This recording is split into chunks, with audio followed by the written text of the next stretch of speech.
जो है प्रश्नावली 2.2 एक्सरसाइज 2.2 कक्षा 8 की बात करेंगे। गणित की प्रश्नावली एक्सरसाइज 2.2 के बारे में आज चर्चा करेंगे, जिसका पहला क्वेश्चन है x/2 - 1/5 इक्वल्स टू x/3 + 1/4। तो इस क्वेश्चन को अपन सॉल्व करेंगे जैसा कि अपन पहले करते थे। x वाले टर्म्स को एक तरफ ले लें और न्यूमेरल टर्म्स को एक तरफ ले लें। तो देखिए x वाले टर्म्स जिसको आप पक्षांतरित करते हैं केवल उसी का सिंबल बदलता है। चलिए सॉल्यूशन करते हैं। तो देखेंगे x/2 ये प्लस का है, इधर आएगा तो x/3 माइनस का हो जाएगा इक्वल्स टू 1/4 ये प्लस का है, उधर जाएगा तो माइनस का, सॉरी ये माइनस का है तो उधर जाएगा प्लस का 1/5।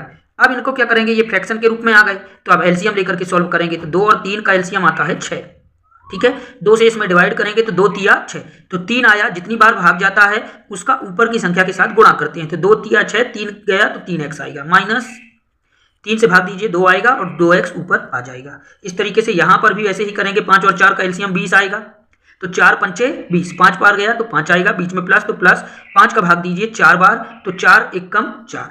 इस तरीके से 3x में 2x जाएगा, क्या बचेगा 1x बचेगा बाई 6 इक्वल्स टू 5 4 9 अपॉन 20।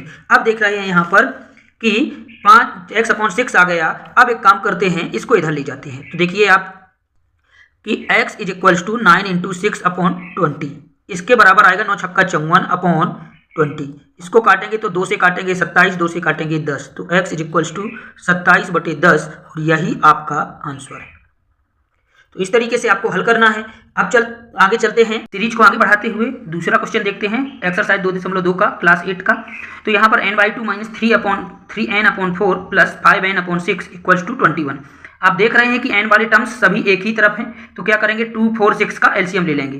तो यहाँ 3 टर्म्स हैं n वाले, तो हम उनका एलसीएम ले लेंगे। तो इम्प्लाइड दैट 2 4 6 का एलसीएम आएगा दोस्तों 12। आप निकाल के देख लीजिएगा, 2 से भाग देंगे तो 6 बार जाएगा, 6 का ऊपर मल्टीप्लिकेशन तो 6n आएगा, बीच में सिंबल माइनस का तो माइनस लगा दीजिए। 4 का भाग दीजिए 3 बार तो 3 का ऊपर 3n के साथ गुणा होगा तो 3 × 3 = 9n, बीच में प्लस लगाइए। 6 का भाग दीजिए 2 बार, 2 का 5n के साथ गुणा करेंगे तो 10n आएगा इक्वल्स टू 21। अब ये 12 यहाँ पर भाग में है, होल भाग पूरे के भाग में है, तो उधर जाएगा गुणा में। तो इम्प्लाइड दैट 10 6 16n, 16n में से 9n जाएंगी, क्या आएगा 7n बराबर 21 × 12। अब देखिए यहाँ पर गुणा ना करा करके आप 7 को इधर डिवाइड में ले आइए। तो n is equals to implied that 21 × 12/7, 7 से काटेंगे 3 तो n बराबर आपका आ जाएगा 12 तिया 36 और यही दोस्तों आपका आंसर है। तो इस तरीके से ये दूसरा क्वेश्चन है। और तीसरा क्वेश्चन, चौथा क्वेश्चन इसी टाइप का है, आपको ऐसे ही करना है। अब मैं आपको बताऊंगा छठवां क्वेश्चन। चलिए दोस्तों छठवें की ओर चलते हैं। छठवां क्वेश्चन है m - 1/2 इक्वल्स टू 1 - m - 2/3। जब कभी यहाँ माइनस होता है तो एक काम किया करिए, इस वाले टर्म्स में ब्रैकेट लगा लिया करिए, है ना, क्योंकि इस माइनस का गुणा अंदर के दोनों नंबरों के साथ होगा, m के साथ भी और 2 के साथ भी। इसी तरीके से चलिए अब जो है अब सॉल्व करते हैं। तो m वाले टर्म्स को आप एक काम कीजिए, एक तरफ ले लीजिए। इम्प्लाइड दैट सॉल्यूशन, तो देखिए इम्प्लाइड दैट क्या आएगा m - 1/2, ये माइनस का है, इधर आएगा तो प्लस का आ जाएगा, तो m - 2/3 equals to 1 as it is लिख दीजिए। अब देखिए कुछ नहीं होता, अपॉन में 1 होता है। अब यहाँ पर देखेंगे आप 1 2 3 का एलसीएम लेंगे तो देखिए क्या आएगा दोस्तों 6 आएगा। 1 से इसको डिवाइड करोगे तो 6 बार जाएगा, 6 का गुणा m के साथ तो 6m आ जाएगा, बीच में माइनस लगाइए, 2 का भाग दीजिए 3 बार जाएगा। तो ये बार यहाँ पर गलती कर सकते हैं आप, यहाँ पर आपको ब्रैकेट लगाना है। तो 3 और यहाँ पर क्या है 2 तिहाई 6, 3 बार गया m - 1, इस तरीके से ब्रैकेट लगाना है। आगे प्लस है, प्लस लगाइए, प्लस और माइनस आपको ब्रैकेट लगाना ही लगाना है। 3 दूनी 6, 2 बार तो 2 बार गया भाग m - 2 के साथ इसका पूरा मल्टीप्लिकेशन होगा बराबर 1।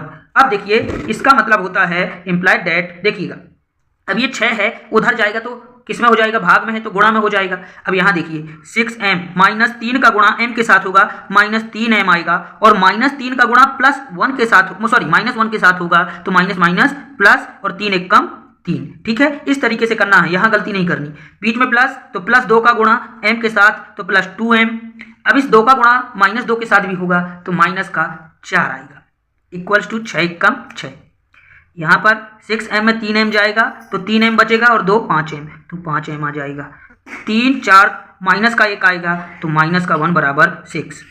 5m equals to 6 + 1 is equals to 7, तो m इज इक्वल्स टू आ जाएगा आपका 7। ये भाग में है, यहाँ पर गुणा में है तो यहाँ आएगा भाग में, 7/5 आपका आंसर हो जाएगा। तो इस तरीके से आपको सॉल्व करना है। जय हिंद, जय भारत, वंदे मातरम।